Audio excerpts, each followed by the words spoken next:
What's going on? Welcome to another episode of the Impel Forward Podcast. I'm your host, Leon, and that's my co-host, Renee. Whoop Once whoop. again, what's going on? Oh, nothing. It's been a busy week for me, to say the least. Yeah, for me too. Really? What you do this week? Everything. I went to a barber expo this past weekend in Myrtle Oh, I Beach. saw that. I saw that on your social media. How was that? Yeah, it was cool. It was cool. It was hmm cool. Did you see anybody with potential? What? Oh yeah. Hey, look. Hmm. Let me see how can I put this. Now I ain't trying to be funny. I mean, when you say you ain't Hey, trying to be funny, you trying to be funny. no, I ain't. I'm for real. Hey, Oh, the Spanish guys, they taking over. oh, they know how to cut. Oh, That's don't say that out loud. You know what I mean? that's what I'm saying. What are you saying? Hey, they taking over. But you know what? To be honest, Dominicans, Puerto Ricans, they know how to cut. They've been man. When I went Some to of them. Dominican Republic, I mean, they do give you them sharp lines though. They give them doop doop doop doop doop Yeah. doop. You know what I mean? Some But they be clean. yeah, some of them do. Some of them do. They But be they clean. they they look, they was packed in there. It was a lot of them for every competition and wasn't number Spanish guys. They support each other. I think Yeah. that's amazing. That's one thing Yeah. we want to do with our people. Yeah. But Well, wait a minute, wait a minute. Before we get to our guests, what did you do this weekend? me, what did I Yeah, yeah, I know last? you went out somewhere. I did go out somewhere. Did I go somewhere on Saturday? I probably did do something on Saturday. Oh, Mm-hmm. I went to Charlotte, did some shopping with one of my friends. Yo, we went to South Carolina. Off topic. Oh, you was in South Carolina too? We went to the border of South Carolina. There's some liquor outlet store or something. Yeah, yeah, I know you had to. That had to be.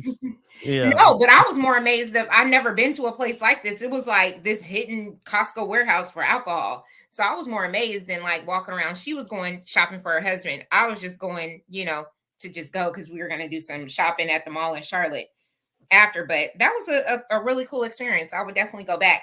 Then Sunday, my homegirls had a brunch at the West Room. One of my good friends, Patrice.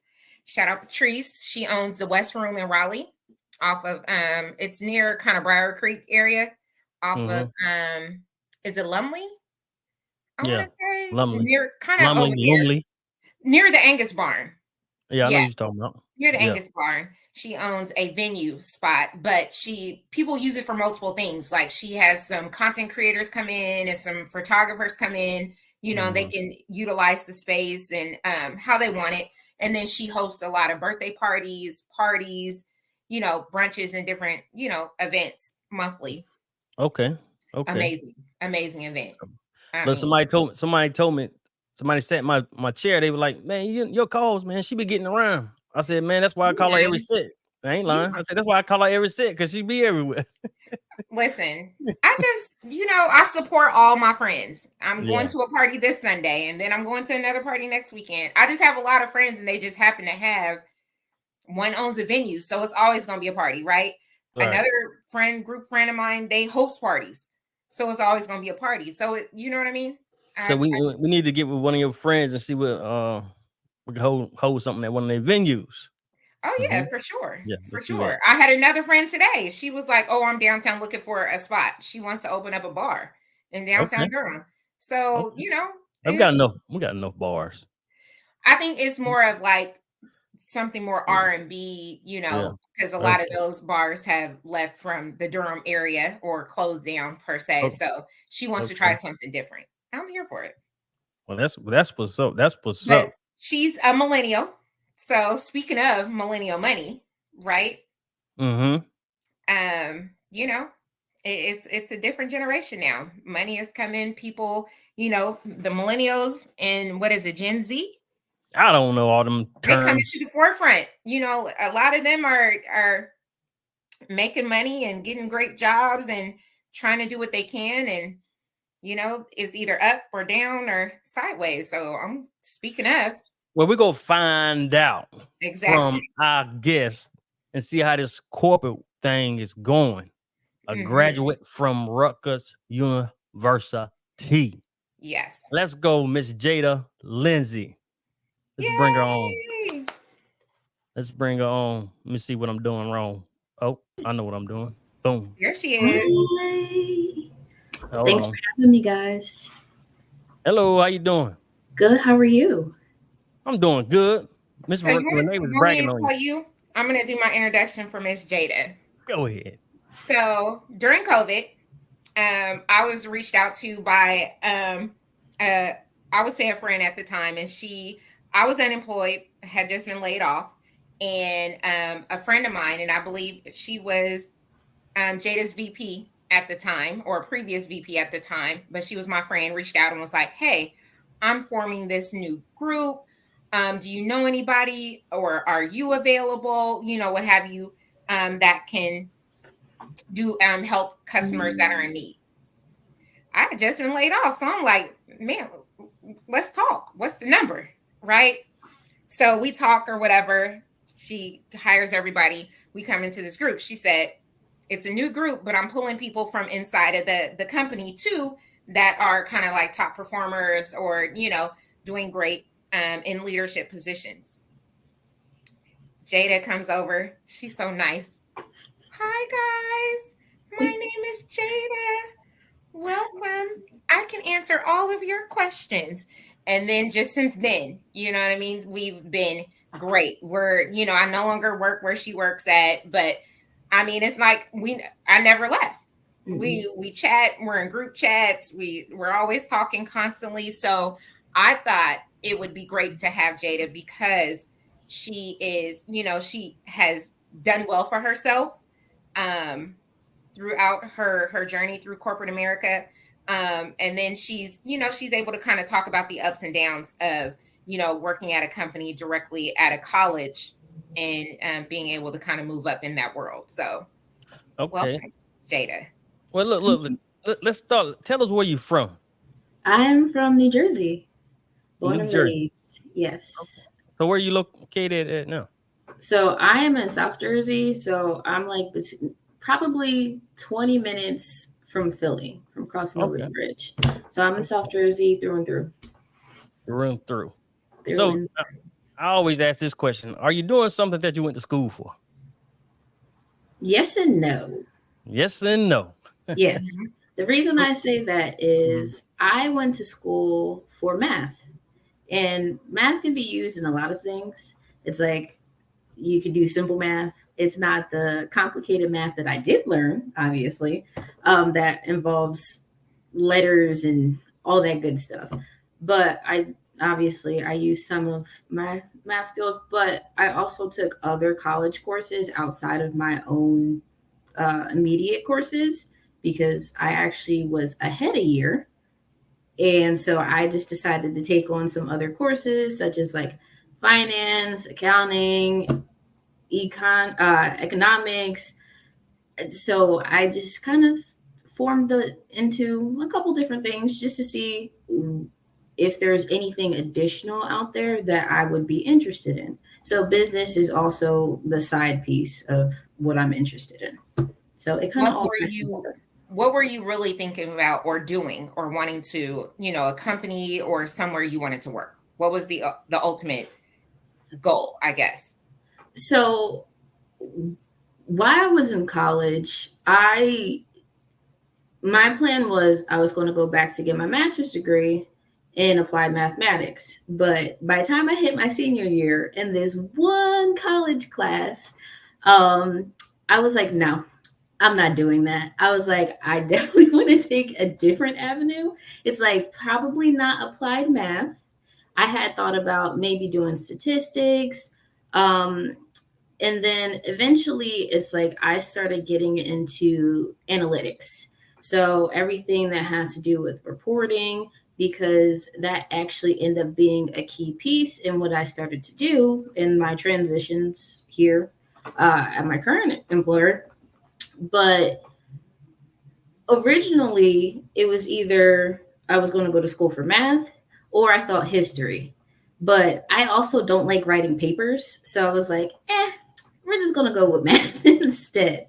So that's how that kind of came about. And then I took an interest in like some business courses, but the downside is I wanted to do a double major. However, Rutgers, because it's two different schools, you have School of Business and School of Science, they won't let you do like they unless it's in the same school, you can't double major. So I would have had to do the double gen eds that even though they count for both, I would have to do them separately. And I was like, I'm not going to do that to myself. So I just decided to take those extra courses in the meantime during that last year of my undergrad, just to kind of get those under my belt. Did you ever want to like work at a bank or a company? Was there like I would say your favorite company or your ultimate goal company that you would want to work at? I don't think I had one. So when I got introduced into the title mortgage world, first I was working at a title agency, and that wasn't bad. I learned so much being there in my almost 3 years of being there. And then I was like, all right, I think someone told me that once you're in this industry, it is very hard to get out of. So I was starting to look elsewhere for I guess, just applying for different jobs.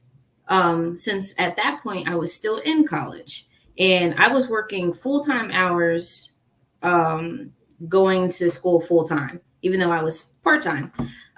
So at that point I wanted to either go into, for whatever reason, I was looking at like an assistant position for like businesses. So that was what I was looking at the time. That was just like something that would be probably easier for me to manage since I am going to school for full time. But right before I was about to graduate, I end up getting, I think it was through either Indeed or LinkedIn, I can't remember. I got a message from a recruiter, and it happened to be from my current employer, which happens to be a mortgage company. So I was like, well, I guess I'm not going anywhere. So I don't think I really ever considered working for a particular company, or one that I had my eyes set on. Mm-hmm. It was just about, okay, I'm here. I want to learn. I want to grow. And I want to see where I can go in this business. So I kind of end up just sticking it out. And I can honestly say it's been a pretty decent ride. Obviously, there's those rocky moments that you get into, but I feel pretty good to be where I'm at right now. So when you kind of transitioned, right? I'm sure the pay scale was totally different. Mm-hmm. Right? How did that work out for you at the time? Because it's like you're young. I'm sure you were probably staying with your mom at that time, and Mm-hmm. you're making good money, right? It was a new experience. I would definitely say that, because to think when I started at my current employer, I entered into a program for basically students who had just graduated college. So they kind of give you that spiel like, okay, your salary is going to start at this amount. And every time you hit the milestone within the program, it's going to go up this amount. So by the time you finish this program, you're going to be making X figures. So in your head, they're like, wow, that's actually like, this is really my first real job. Like, because I guess for many, you don't always see that, especially straight out of college, because knowing how many do struggle to find that particular job that they're looking for, because at least with certain jobs, they're like, you need to have these set of requirements coming in for these positions for X amount of years, but that's not always obtainable, because how are you supposed to get experience without getting these types of jobs? It's Right. like you're limiting the opportunities for those that are coming right out of college to really get into the field that they would like because they don't meet those standards set by the company. So I think the fact that they do have a program like that, it does open that opportunity where you're like, oh, this is going to be a different experience, but it is probably something where I can still put my knowledge, my expertise to use. And it only worked out where because me being at the title agency that I was at, I came on as a temp hire for a class action suit that they had. So And it wasn't going to last long at all. it wasn't going to last long, but I put forth the effort during that time period, even as a temp, and it resonated with the VP at the time. So then he ended up offering me a job to stay on permanently. Mm-hmm. So it also comes down to your work ethics, because I understand if it's a temporary job, you're going to be like, this ain't going to go anywhere. But it's also one of those things where if you put forth the effort and it is noticed by whoever is the one that's doing the hiring, it could actually take you from point A to actually level you up to point B. That's So how how long did it take you to, after coming out of college, mm-hmm. to the point you're at now? How long did it take you? I guess the way you're explaining and the way Renee asked you that question, I guess you're pretty set as far as salary or whatever you're making. Is it comfortable for you? How long did it take you to get there? So I've been here for 7 years now, actually. Okay. So I started in underwriting, like the just basic scale entry, like not really entry level, but what would be entry for salary. And then from there, market wasn't doing so good, so there wasn't a lot of need for us underwriters at the time. So this is like when we're doing like someone's first getting the mortgage, they want to go ahead and start that whole process, that type of underwriting. So then after that, they decided to, instead of just, sometimes they'll just be like, okay, well, we're going to have to lay you guys off. What they did was they transitioned us to being agents in the call center. So that didn't actually last as long as we thought it would, but got fully licensed. Probably was only doing that for maybe like a couple months. And then they were like, okay, we're going to take you guys, because it was not just me, it was like a whole class, where they're like, all right, we're going to have you guys do loss mitigation underwriting. So this is servicing. So from that, it's like there was a little bit obviously of an increase from there too, because you're stepping up into another position. And I did loss underwriting for probably another year and a half after that. And then the opportunity came for where they were going to start building up the call center here in Jersey. And someone who happened to be, he wasn't our direct manager, but he worked in loss mit altogether. And they wanted him to open up the office. So when he came up, our whole group kind of all sat in one area. So he had reached out to me and was like, hey, we're trying to expand the call center and we're looking for supervisors. And I think you would be a good fit. So this being like the first ever opportunity to go into management, I was like, hey, why not give it a shot? It's something that I've kind of always wanted to do, but never really thought I would be able to do it in, I guess, this particular setting.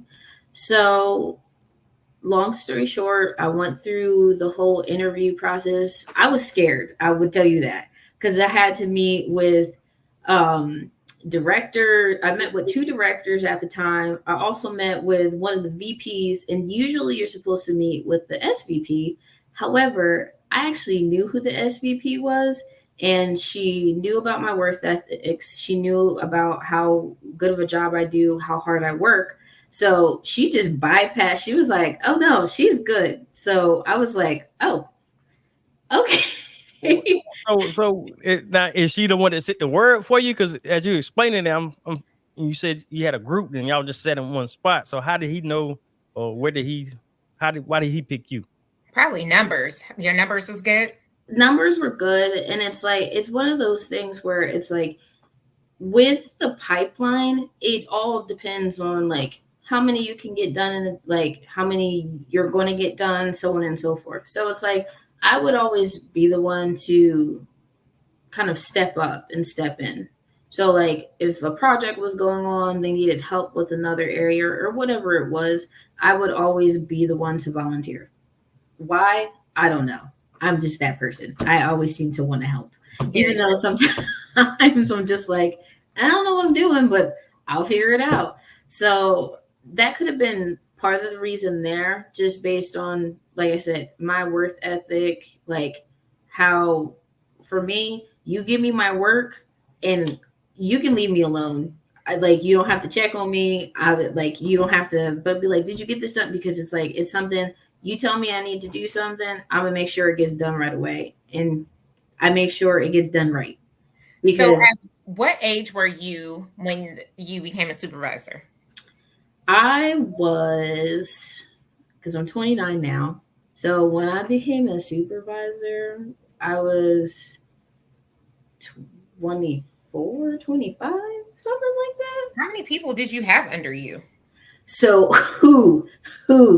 Okay, so I became a supervisor during COVID. First off, I just want to point that out. That was probably one of the toughest times because, like I said, it's the first time I've ever actually really had to be on the phone with customers where this is not just simply collecting payments or helping them with like their billing statement. These are people who are delinquent on their loans. Some don't want to pay their loans and they want to argue with you over everything. So it's like I'm getting yelled at constantly. So that was a whole adjustment. So during COVID, I think I started off with, I want to say, I think it was 12 people, but something ended up happening where we kept taking on more agents to the point where we had like 25, 30 because some teams were getting switched around because of everything being remote. So I was taking on people from New Jersey. I had people in Florida as well. Those were the basically two states where I had agents from both states. So it would range at times because some people don't hold up in that type of environment, so they end up either just saying nope, this isn't for me, or they get the boot. So it was definitely a challenge to have at least 30 people at a given time. As a first time manager. So 34 with 30 people, and I'm sure probably 15 or 20 was way older than you. Pretty much, so there was only one person out of like all the people I managed that was ever younger than me. Just one. Everybody else was always older than me.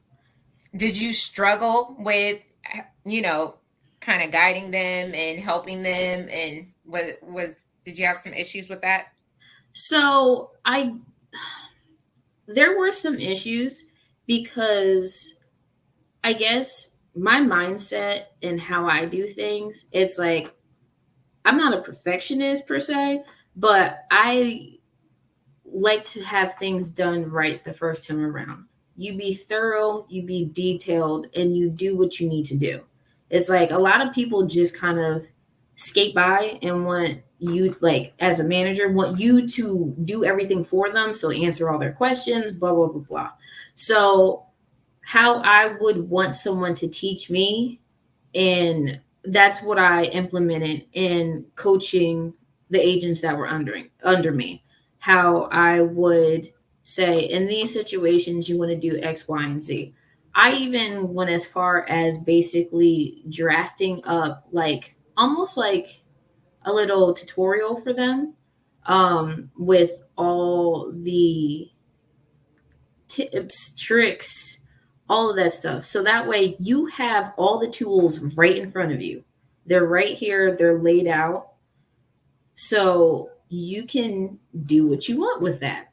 So when I would go in and do my trainings and do my coachings, there was a lot of, at least there was a lot of positive feedback from the agents that I would go through this with, where, because I guess some people's teaching methods, it's like they don't have patience. And it's like, you really do need to have patience, especially in those types of environment, because some don't handle like criticism well. Some might not be open, like they almost want to shut down sometimes when Yeah. you have to go back to give them feedback. So how I would do is like, I'm very laid back, very kind of not carefree, but how I would kind of approach things with them would be on more of a one-on-one kind of like friend level. So that way it's just they're comfortable enough to take it in, because I guess sometimes with management is like some are really hard on people. It's like, we went over this, you didn't get it right. Like, what's wrong with you? Why can't you grasp this? And that's not how I looked at things, because it's like, I understand. It's like I've been in those positions myself, obviously. So, but now that I'm the one who has to deliver it, I always try to find the best way of going about doing that. So that way they receive it positively and they'll want to implement, okay, these are the changes I need to make. This is how I'm going to do it going forward. And it usually would work. I kid you not, there's actually a couple people, one in particular who she was under me for the time that I was a supervisor for. And she ended up being that one day, I think she reached out to me because she had a question, because I ended up transitioning to a different department. And she's like, Jada, how are you? Like, she's like, how are you? How are things? And come to find out, she ended up being promoted. Like, she did so well as an agent, she ended up being promoted as a supervisor. And she told me that she's like, everything that you told me throughout the time that you were my manager, she's like, that everything stuck with me. And I made sure I kept up with it to the point where I now use those techniques with my own agents. So that was definitely like an eye opener for me to know that what I've done to help people and just like how I was with them when I was their supervisor, it definitely means a lot, because it was one of those things like, okay, I actually am doing something positive for anybody. Yeah. So, you're not a supervisor now. No, I'm not a supervisor now. Essentially, I was, but now it's just me on the team because. She was promoted again. So what are you now? So I actually work in our housing assistance funds department. So because of COVID, all the states were allotted a specific amount of funds to help homeowners with their delinquent mortgages. So I went from being on the team with Renee in outreach to then shifting over to this team, because first it was that they just needed help. And then I ended up staying on permanently, and I've been on this team for the last 3 years. So basically, since they opened all the programs, and I'll be with them until the wheels fall off when all the states no longer have any money. So essentially, from her being a supervisor, and she was promoted twice. Because with those promotions, because basically, with outreach, that was more like a lateral move, but since we were supposed to be doing like all the traveling and all that stuff, that came a bump in pay raise. And then when I got moved to this position, I also got another Bump. Yes. Now, so it seems like that you've been, I guess, for the most part, since you've been out of college, you've been in a position of leadership. essentially. Is that Just correct? Just a little bit. just a little bit. It's Just a like little bit. I wouldn't necessarily like besides for like the supervisor role that I had, it's Mhm. like I guess you could almost consider it like stepping into like a team lead when like you kind of take that for lead like on certain things like because when I did when I went into underwriting, our manager was in Florida. So it was just us in the office. So he kind of like had me just like what's going on, like just to keep him updated and make sure everything like in our office was fine. It's like sure they would send up like managers and supervisors, but that's a lot to do constantly when they're going back and forth to Florida. That doesn't always work out. So it was kind of one of those things where like okay kind of take on the team lead and then became supervisor and then once we went over to outreach there really wasn't any I'm going to say there wasn't really any like set hierarchy there No, like we were just all together at that point Okay. it's like we were it was a small team. It was it only was like small five team. of us. It's like five of us. So it's like we kind of all just kind of lumped together there. So it's just like, okay. And then when I came over to our the HAF department, HAF, so that's what we call it.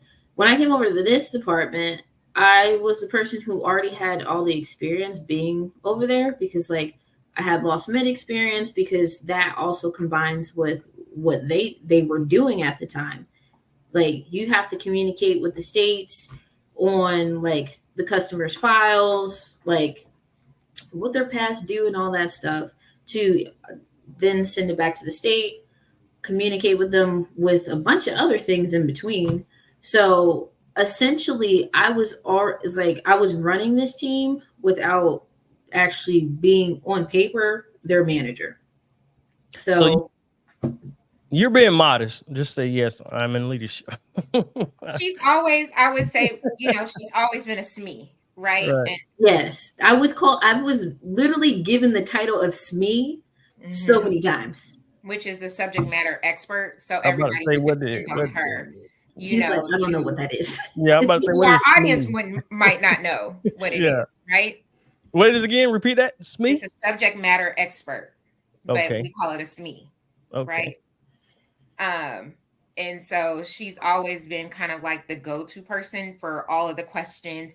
Remember, like remember we discussed housing and and Mhm. you discussed and I told you that people didn't know it, but each state received a lot of money to help people get out of foreclosure. And Yep. I was telling you, when you were asking, well, what did this president and Congress do? I'm like, each state got a lot of money. The only problem was each state were given the authority to disperse how the money should be dispersed, right? And it didn't work out in some states very well Mhm. because they created their own guidance, Yeah. right?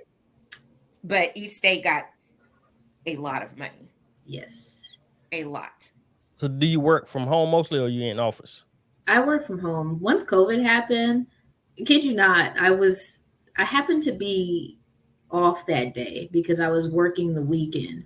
So I get a call from my manager. He's like, "Can you come to the office?" I'm like, "It's my day off. Why are you calling me?" So I'm just like, "Okay." Because he didn't explain anything. He didn't say anything at all. He just said, "Can you come to the office?" So I come up to the office. He's like, "Take your whole desk." Like he's like, take your laptop, take your monitors. He's like, take your keyboard, mouse, all of it. Because at first they were trying to divvy out equipment to everybody. He's like, I don't really care at this point. He's like, just take it home. That's it. So I was like, all right. I took all my stuff, put it in them postal boxes, and just took it to my car, took it right home, set it up. And then after that, it's like they were just sending everybody home. And then from there, that was it. It's like even once COVID finished, I think they even sent out surveys like, do you want to go work in the office? And I'm just like, not really. But eventually it just turned into where pretty much everybody just They just kept everybody remote. They end up closing like the main two offices because it's no one was in them. So they end up just selling, I guess, selling both of the buildings because, and then Wait, so you moving. guys have no office there? No, so we do still have offices. So there was one, two, three, four, five. There were five, but the two biggest offices, I guess you could say, were like those were more for like salespeople. The one office was just straight sales. And then all the VPs, SVPs, EVPs that worked in the CEO. So that worked in New Jersey that were working out of those offices. The other one had like IT in there and like some of the smaller departments that were up here. And then you had my office, the office next door, and then there was one across the parking lot. So the one that was across the parking lot actually used to be a different, I guess, company worked there. But then they just bought the building, so they end up moving everyone into that building. So everybody's in the same complex now, versus having one here, one in this town, one around the corner from that one. So let me ask you this: you're getting out of college, you got into this program where, of course, your income has, increased. You're staying at home, so it's not like you have too many bills and you have a lot of disposable money. What was the first thing that you purchased? For myself, Mm-hmm. I think the first thing I ended up getting, I tried to hold on to it for as long as I could, but it just couldn't work. I ended up getting a car because I had to. I had, the car was actually my mom's, and it was sitting in the driveway even when I was in college because because nobody was using it. And so then that ended up becoming my baby. And it was a Saab 9.5, and I think it was like a 2001 or something like that. Great car though. So eventually, I think it was sitting for a while. So then, like, I had to do maintenance on it constantly. And I was just like, I'm funneling all this money into this car. And I'm like, at this point, I might as well just go look at one, like, just go find me a car. So that took a little bit of hunting until, like, I finally figured out what type of car I wanted. Cause, like, I needed something reliable, something that wasn't going to cost me an arm and a leg to get. Like, because I was like, at that point, I think my mom convinced me. She's like, you might as well just lease it. Because she was leasing her cars at the time. So I was like, all right, fine. So I end up going go get me a new Subaru Legacy. And that was in 2020 is when I got it. So that was my first big girl purchase for myself. Because I didn't really like buy stuff like that. You were saving? I was trying to save, and like on top of that, it's like I think I did have my own bills at that time. So like I had credit card bills, like phone bill, like all that stuff was already, because since I already had a job, like from the title agency, like I was already, having to pay for my own things. So tell me about how was your college experience? Was it what you thought it would be? Was it harder? Was it easy? Any challenges?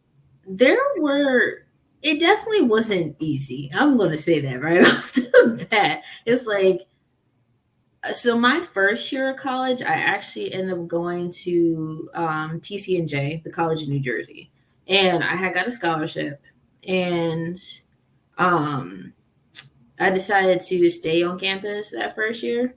So that was definitely a new experience, and I think that kind of opened up the door for me being even more independent, because it's like my mom already raised me to like be independent already. So then now I'm kind of on my own.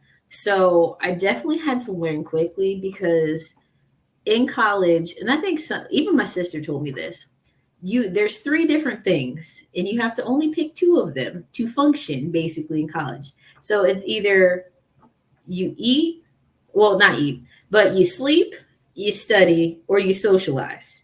You cannot do all three. That is not that is not a thing. And I learned that it is not a thing, because it is really hard for you to manage to get like a decent amount of sleep, still be social. So like if you want to be in clubs, sororities, all that stuff, and then still keep up with your studies. For me, I didn't really sleep. So most of it was being social and studying. So I pull all nighters all the time, constantly, a lot of caffeine, and I was always sick because I didn't sleep. So that was the downside to that. So I learned that that was my freshman year. I also had to get my wisdom teeth pulled freshman year, which was no fun at all. So that was just another thing to deal with.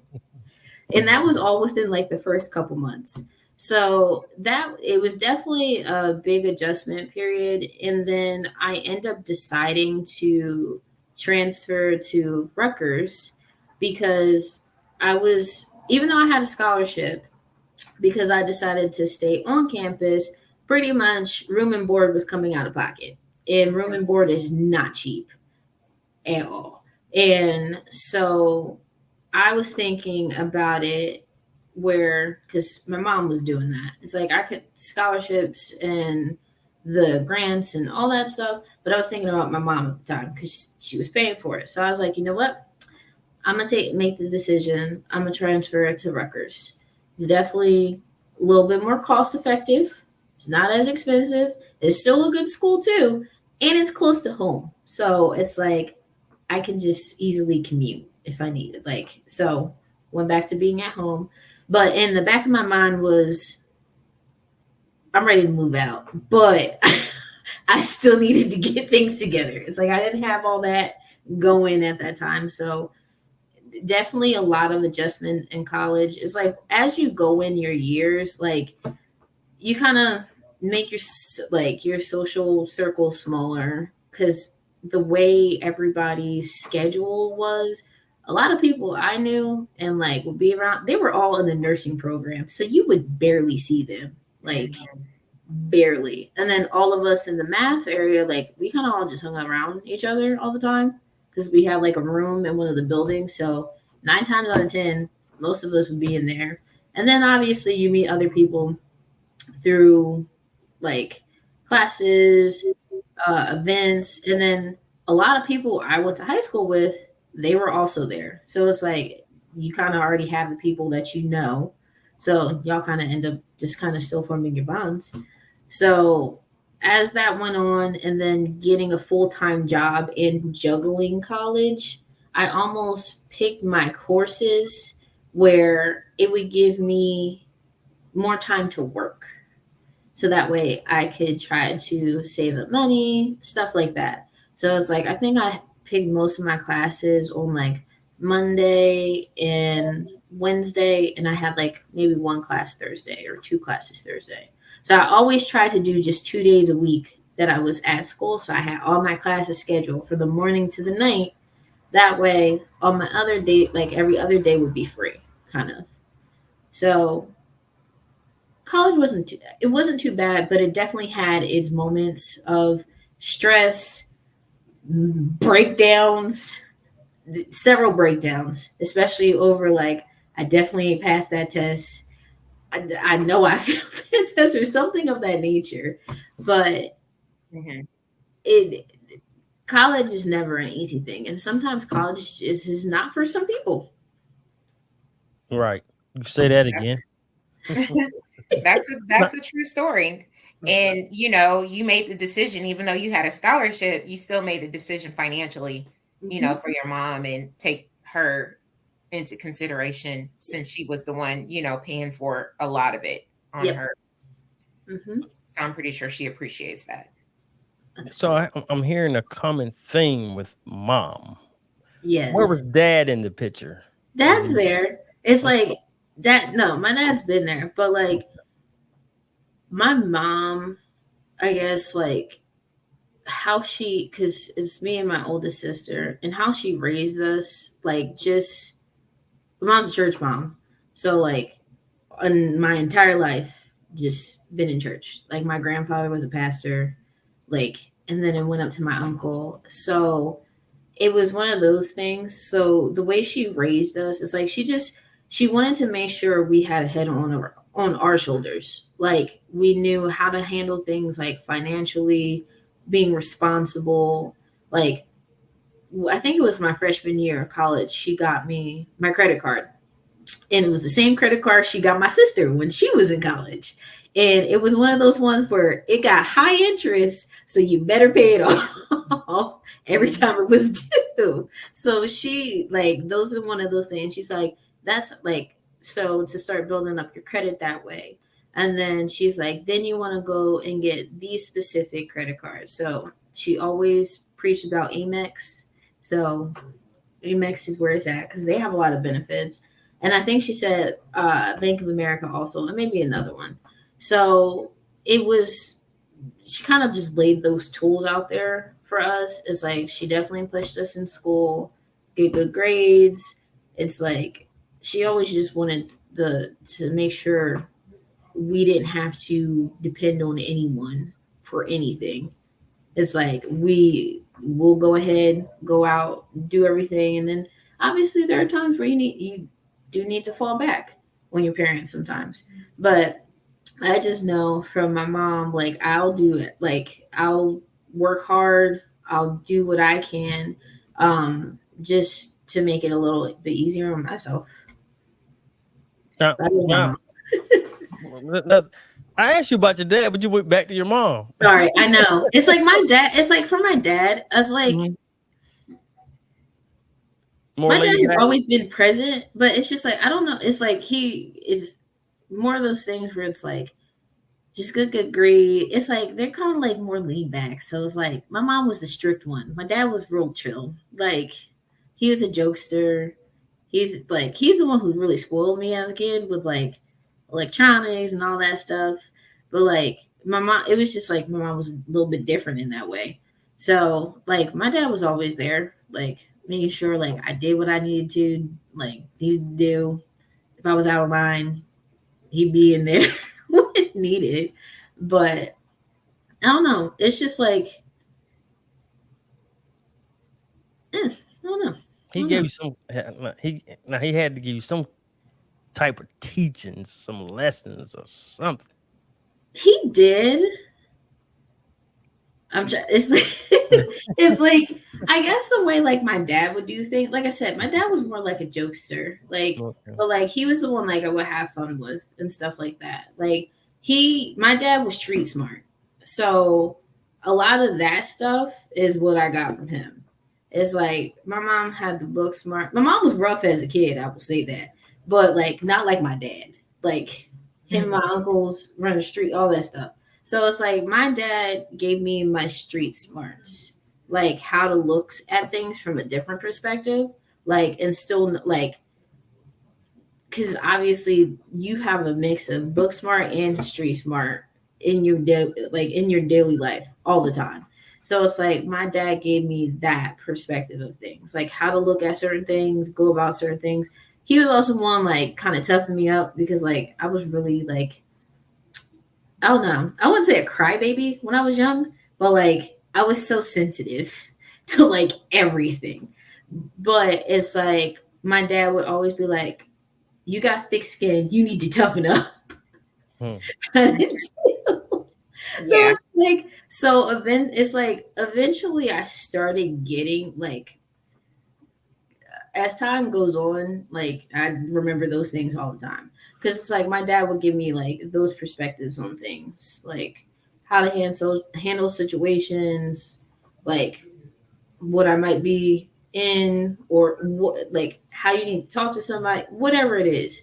Like I eventually started having to implement those things There because you Rick go. knows like I'm a nice person. I really am. Mm-hmm. There gets to a point where it turns into I will flip my script very easily.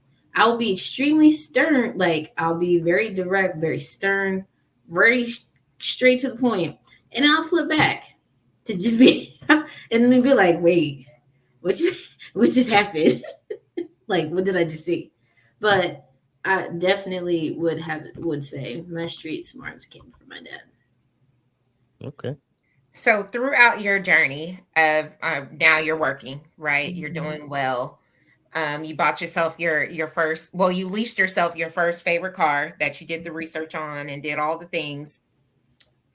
What would you say throughout that time? I know you said you were saving, but I know different trips and everything. You were still doing Yes. a lot. What's one mistake that you can say that you made that if you look back now, you probably would have thought about it, like, why did I do that? From money wise. Money wise, Mm-hmm. I will say because it's like at one point I was looking to buy a house. Mm-hmm. And I had saved up quite a bit of money, especially for down payment and all that stuff like that. And just the way the market was going and all that stuff, I ended up deciding to settle on finding an apartment. And I regret that because I wish I would have just either waited it out a little longer to eventually find a house, because that has always been my ultimate goal, is buy a house above pretty much anything else. Like, I could care less about taking trips, all this buying bags, clothes, all that stuff. What I really want is a house. And I think that just knowing, because what I ended up doing was just like, obviously, like paying off some stuff, just some other things in between. And so I ended up getting an apartment. So obviously got to get furniture, and what I ended up doing was I bought all my stuff well before I even moved in. Like, I bought all my stuff. I actually went on vacation after that. And then it was time for me to move into my apartment after the fact. So, probably literally 2 weeks later. So I had been spending all this money during that time. Like, oh, I want to do this. I'm going to refinance, do all this I'm stuff. not buying a house, so I might as well just. And it's like, it sucks because I knew for a fact at that time it wasn't going to get any better with the housing market, because people were literally selling their houses for 100, 200, 300,000 more than what it was worth, because people were just buying. Oh, because the interest rates were really low, fine. But as a first-time home buyer, it's like, even though I have the bandwidth to do that, that's not really what I want to do, because if the market crashes and this house flips, that's I'm going to be underwater, and that's not going to be anything good for me, because there's no way to get, there's really no way to get out of that. So, it's it sucks, but that's also a learning lesson. And I've always thought about that. So it's still within my goal to still get a house. I listen, one way or another, I'm going to get my house. Cameron, nobody say I'm going to get my house. It's I already got another car, because I done. Do you spend money and got a new car? You know anything about investing? It's I do, and it's what's around. It's I look for I like a particular style house. I don't need no 2-3 story house with all this. I like ranchers. I like bungalow. It's I like one level houses, but even if they were really long or whatever, that's the type of house that I like. I want it because for me, it's I really want a nice kitchen, nice spacious kitchen, nice master bedroom, real nice bathroom. If it came with a finished basement, that'd be great. But I also want a porch and a yard. You want a lot. I was asking, do you know anything about investing? That's what I was getting at. So it's those. It's because what I did start doing is looking at obviously working for a mortgage company, you start learning a lot. So it's I look through REO properties, HUD properties, things like that, where it could be something that's a little fixer upper. Properties, okay. Yes, a little fixer upper, a little bit, because it's you can get loans for those. A lot of people don't know that. You can, if you find a house that got the structure and the bones in it that you want, there are loans out there where you can get one where it's a rehab loan. So you can rehab that house while obviously you're taking a little bit of a higher loan out because part of that loan is going to be used to rehab the existing furnishments of the house. Can't do add-ons or anything like that. But if you found a solid house that had the structure that you were looking for, you can take that and run. So you were looking at flipping. I was looking at flipping for myself, obviously, at that, like just the first one. But I guess how it is out here when it's like, one, property taxes are absolutely ridiculous in Jersey for no reason at all. Obviously there's a reason, but it's like location, looking at some of the house, it's like when you're looking at those things also, it's like even in the areas, it's like either you have to go real far north, or it's like you're really going like kind of like the urban, like not the urban, but like the suburb areas, like rural areas. Those are where some of those houses are, but they are not in the condition to to take that investment and flip them, because it would be more for you to pretty much gut those entire houses, because like some leave the houses in like shambles, if you will.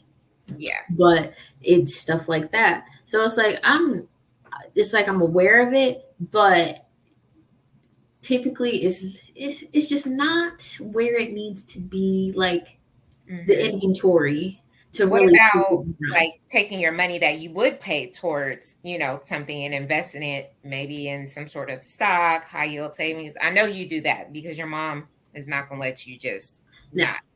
Because I've That's even, what I'm talking about. well, like my 401k and stuff like that. It's like I've actually, because it's like they put you in obviously they put you in the bracket where it's based on your retirement age, and basically they put all your eggs in one basket and you go from there. But when you look at it, sometimes, like, I guess the forecast of where it's supposed to be at is not always it's not within that range. So I actually ended up, I think probably just one day, like just kind of studying it a little bit. So like I was kind of reading through some of the things that they had on there. You're trying to diversify. Yes, I was trying to diversify. So I was like, you know what? I'm going to test this theory that I had. So I was like, I'm going to take, I think it was a certain percent. I think I maybe took like 10%. Took it out of the one group it was in, and basically divided it up between stocks and bonds. I did a couple other like anything, some aggressive, some moderate, just to basically play with it, just to see what it would look like if I started to divvy it out a little bit more.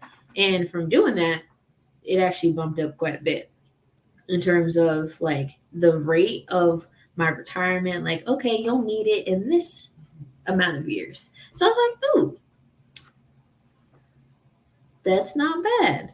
So what I end up deciding to do is every year that I increase the percentage of my 401k, I always usually increase it by 1% from the prior year. So every time I do that, what I'm going to do is go ahead and up the amount that I put into the other areas. So anything with stocks and bonds, anything with stock markets, stuff like that, to basically it's like, because I don't want it to be where it's just kind of like stagnant in the one specific category. I was like, we're going to branch out. We'll try something new. We'll see what happens. Yeah, look into I don't know if you have a Roth account too. Look into that also. I don't. Yeah. But I am familiar with those. I just haven't done it. Yeah, you can do that. Anybody can do that. So where do you see yourself in the next 5 years? I hope. We'll see. So next goal is to get into manager position. Make my way to director. Maybe you never know. One day VP. Could be. I don't know. But it's like it might be here. It might be somewhere else. But I know longevity wise, I will most likely find myself in some type of management position, or maybe, I don't know, starting up something for myself. Yeah, I you can think do that that. would You be can do that while you're working. I can. I do. I actually have, like, I already have my own business name on the side because I like interior design. Yeah, yeah. So I have my own business name. Like, I literally already have my business name. Because my sister gives me a lot of nicknames. I have a lot of nicknames from family members. So my sister calls me Jot, like Jot. Why that is, don't know, but she does. So I end up coming up with my business name as Designed by Jot, just because I thought it was a little catchy. And like, I guess interior design is like one of my like unknown hobbies because it's just one of the things that I like a lot. Like, I love to rearrange furniture. I love to put together floor designs, like all that stuff. And I like to shop for it too. I know when I moved into my own apartment, I was literally at Home Sense and Home Goods every weekend. You can ask Renee because Mhm. because I was seeing pictures Oh of yeah. what I was buying. Oh yeah. So when you get a chance, check it out our episode with Dorcia Kelly. Dorcia Hmm. Kelly. Dorcia Kelly. Yeah. Yes, she does a lot of home staging. Hmm. She works with a lot of celebrities. She was a prior stylist to, some big name celebrities. And she does a lot. She's amazing. Yeah. I have Yes. been noted. Yes. Yeah. So what's one thing that you can leave our audience with, as far as once they're in college, right? And they graduate, what do you say that they should do? What's something you want to leave our new generation? You're a millennial. She made that very clear. I was like, Gen Z. No, I think Is I'm a being millennial. a millennial. I'm a millennial. What's one thing you want to leave the audience with, as far as once you graduate and seeking employment? I would say while you're in college, network as much as you can because just getting your foot in those areas of wherever you might want to be at, knowing whoever you could know could get you in the door somewhere else. Because once you start networking, you start meeting other people that have your interests. Other people might not have the same interests as you, but have other opportunities that could be one of those like stepping stools for you to go ahead and, like, all right, well, maybe this might be something I'm interested as well. And one, because I've networked quite a bit, especially in the company that I've been in, you meet a lot of people, and those people know people. And even working with the states, I've made friends with my contacts from those states who have told me about, like, hey, we got this opportunity coming up. We got this project that might be in the works. Something of that. It really gets you in the door. So I would say network, also believe in yourself. Like, you know that you can do something, you know that you have the expertise for something, you know that you have the knowledge for something. Keep expanding it, keep growing on that, because someone will take notice. And that will be an opportunity for you to start growing and literally become something that you want to be, that you want to do. So it's like, don't short yourself. Don't say, oh, I can't do this. You can do it. You're going to tell yourself you're going to do it. And then you're going to execute it, come up with a plan, and you run with it. Once it's in the ear grass, don't let it go, and just keep propelling forward.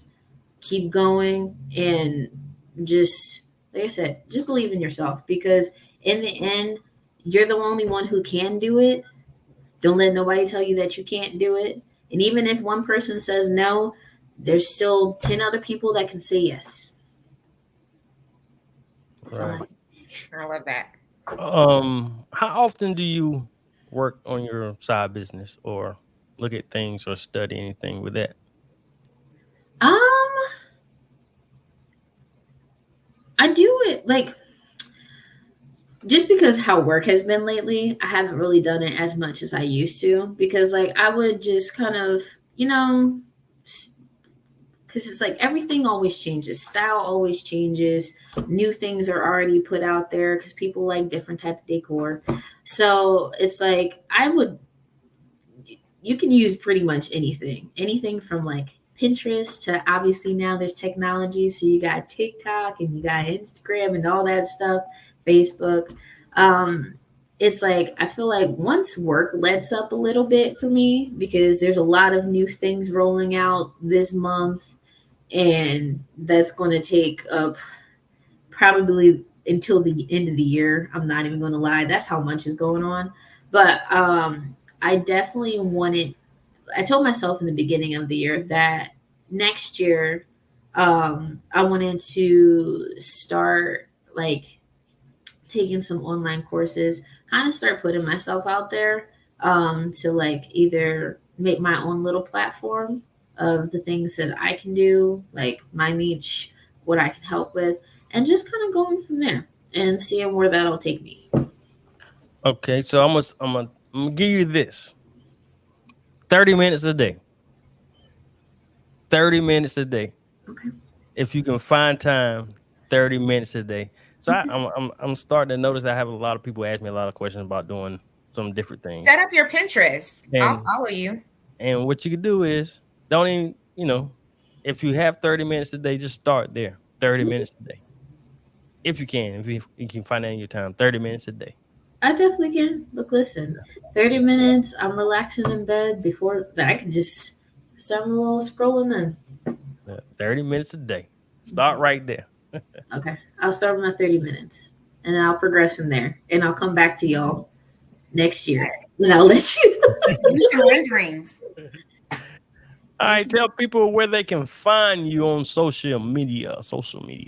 So you can find me on Facebook. You might not be able to find me only if you have either Leon or Renee, because everybody want to be somebody's business. Yeah. But you can find me under Jada Simone, and then on Instagram it's JJAY_SYM for Jada Sim, and yeah, that's me. All right, stay on for a minute after we end this. It's been good talking to you. Yes. Thanks for having me. It was a pleasure. No doubt, no doubt. And there you have it for another episode of the Impel Forward podcast. And remember, seize the opportunity to grasp your dreams.